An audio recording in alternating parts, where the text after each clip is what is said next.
نحمده ونصلي على رسوله الكريم اما بعد اعوذ باللہ من الشیطان الرجیم بسم اللہ الرحمن الرحیم۔ سیرت فاطمہ کے عنوان سے دروس کی تیسری کڑی لیے حاضر ہوں۔ ان دروس میں ہم نے یہ دیکھا کہ جناب فاطمہ زہرا سلام اللہ علیہا کس طرح ہماری زندگی میں رول ماڈل ہیں اور ہم ان کے کن کن پہلوؤں کو دیکھتے ہوئے اپنی زندگی کو خوبصورت بنا سکتے ہیں، ان کے اقوال پر، ان کے فرمودات پر عمل کر کے کس طرح اپنی زندگی کو سنوار سکتے ہیں۔ ہم نے دیکھا کہ عائلی زندگی، خاندان کی زندگی، اپنے گھر میں کیا طور طریقے اپنا سکتے ہیں، ہم پہلے درس میں دیکھا۔ دوسرے درس میں بھی ہم نے کچھ اسی قسم کی باتوں کا ذکر کیا۔ آج ہم دیکھیں گے کہ جناب فاطمہ زہرا چونکہ رول ماڈل ہیں ہمارے لیے، ہماری آئیڈیل شخصیت ہے، ہم نے ان کی زندگی پر عمل کرنا ہے، تو ان کی ہر چھوٹی سے چھوٹی بات کو بھی دیکھنا ہے، اور جو واضح اور سامنے نظر آتی ہیں جیسا کہ ان کا پردہ ہے، ان کی عبادت ہے، ان کی معنویت ہے، ان کو بھی دیکھیں گے۔ تو آج ہم دیکھنا چاہ رہے ہیں کہ حفظان صحت سے متعلق ان کے کیا فرمودات ہیں، وہ کیا فرماتی ہیں۔ بی بی فرماتی ہیں کہ ہاتھوں کی پاکیزگی کے بارے میں، مطلب جو ہاتھ ہم صاف کرتے ہیں، دھوتے ہیں، یہ اس کے متعلق بی بی کا کیا فرمان ہے۔ جناب فاطمہ زہرا سلام اللہ علیہا فرماتی ہیں، آگاہ ہو جاؤ، جو شخص کھانا کھا کر ہاتھ دھوئے بغیر سو جاتا ہے، اس کو اپنے علاوہ کسی کو ملامت کرنا نہیں چاہیے۔ اس کے علاوہ جناب فاطمہ زہرا سلام اللہ علیہا نے فرمایا کہ دسترخوان پر بیٹھنے کے بارے میں آداب ہیں، ہر مسلمان پر لازم ہے کہ انہیں جانے۔ ان میں سے 4 واجب ہیں، 4 مستحب ہیں، 4 ادب و شرافت کی علامات ہیں۔ اب واجب کون سی ہیں احکامات؟ سب سے پہلا امر جو واجب ہے، جب آپ دسترخوان پر بیٹھیں یا جب آپ اپنا کھانا تناول کرنے لگیں، کھانا کھانے لگیں، تو سب سے پہلے ہے خدا کی معرفت، یعنی انسان یہ جان لے کہ ساری نعمتیں اس کی طرف سے ہی ہیں، اللہ کی جانب سے ہیں۔ خدا کی نعمتوں اور اس کی عطا پر راضی رہنا، مطلب جو کھانے کے لیے آپ کو ملا اس پر آپ راضی رہیں، یہ واجب عمل ہے۔ کھانا شروع کرتے ہوئے بسم اللہ الرحمن الرحیم پڑھنا، کھانا کھانے کے بعد خدا کا شکر ادا کرنا، یعنی الحمدللہ رب العالمین کہنا۔ یہ تمام 4 عمل ایسے ہیں جو کھانا کھانے سے واجب ہیں، کھانا کھانے سے پہلے اور بعد میں۔ یعنی سب سے پہلے تو جو آپ کو ملا ہے، جو اکثر ایسا ہوتا ہے کہ منہ بسور کے بیٹھ جاتے ہیں لوگ کہ نہیں یہ چیز ہم نے نہیں کھانی، یہ کیا پک گیا، یہ کیا آ گیا، نہیں۔ جناب فاطمہ زہرا سلام اللہ علیہا فرماتی ہیں کہ واجب ہے کہ پہلے تو آپ کو خدا کی معرفت ہو کہ یہ جو نعمتیں آپ کو دی گئی ہیں، دسترخوان پہ جو چنا ہے، جو آپ کے سامنے کھانے کی ٹرے آئی ہے، وہ ان میں تو پہلے خدا کی معرفت ہونی چاہیے آپ میں کہ یہ اللہ نے دی ہیں۔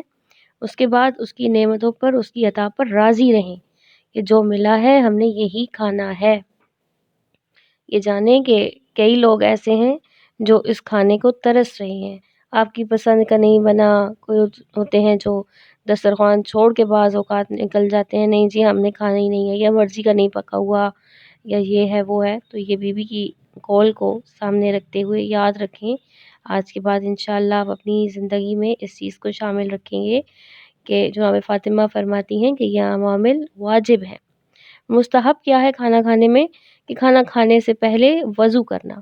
اس سے کیا ہوتا ہے کہ آپ کی روزی میں برکت بھی آتی ہے، آپ کے رزق میں برکت آتی ہے۔ جو لوگ اکثر پریشان ہوتے ہیں ہمارے ہاں برکت نہیں ہے، کھانے میں برکت نہیں آتی اور رزق میں برکت نہیں ہے، تو اس کے لیے بہتر ہوتا ہے کہ سب لوگ کھانے سے پہلے ہاتھ دھوئیں، اور بہتر یہ ہے کہ بہترین عمل ہے، مستحب ترین عمل ہے کھانے سے پہلے وضو کرنا اور بائیں طرف بیٹھنا۔ بائیں طرف مطلب اپنی دونوں ٹانگوں کا رخ آپ بائیں طرف سے کر کے اس طرح بیٹھیں، اور بیٹھ کر کھانا، کھڑے ہو کر کھانا جو ہے وہ مکروہ ہے بعض اوقات، لیکن بیٹھ کر کھانا مستحب ہے۔